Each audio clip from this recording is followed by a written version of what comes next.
the evening of the same day, Jesus said to them, "Let us go across." So, leaving the crowd behind, they took him with them, just as he was, in the boat, and there were other boats with him. A violent squall came on, and the waves kept dashing into the boat, so that the boat was actually filling.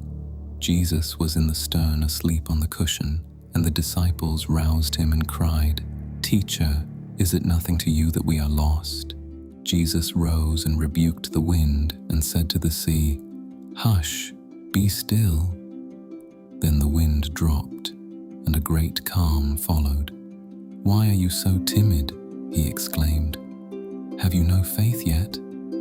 But they were struck with great awe and said to one another, "Who can this be that even the wind and the sea obey him?" They came to the other side of the sea, the region of the Gerasenes, and as soon as Jesus had got out of the boat, he met a man coming out of the tombs, who was under the power of a foul spirit and who made his home in the tombs. No one had ever been able to secure him, even with a chain, for though he had many times been left secured with fetters and chains, he had snapped the chains and broken the fetters to pieces, and no one could master him. Night and day alike, he was continually shrieking in the tombs and among the hills, and cutting himself with stones. Catching sight of Jesus from a distance, he ran and bowed to the ground before him, shrieking out in a loud voice, "What do you want with me, Jesus, Son of the Most High God? For God's sake, do not torment me." For Jesus had said, "Come out from the man, you foul spirit." And he asked him, "What is your name?"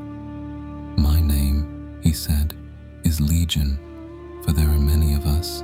And he begged Jesus again and again not to send them away out of that country. There was a large herd of pigs close by, feeding on the hillside, and the spirits begged Jesus, "Send us into the pigs so that we can take possession of them." Jesus gave them leave. They came out and entered into the pigs, and the herd, about 2,000 in number, rushed down the steep slope into the sea and were drowned in the sea. Then the men who tended them ran away and carried the news to the town and to the country around, and the people went to see what had happened. When they came to Jesus, they found the possessed man sitting there, clothed and in his right mind, the man who had had the legion in him, and they were awestruck. Then those who had seen it related to them all that had happened to the possessed man, as well as about the pigs. So they began to beg Jesus to leave their region. As Jesus was getting into the boat, the possessed man begged him to let him stay with him, but Jesus refused.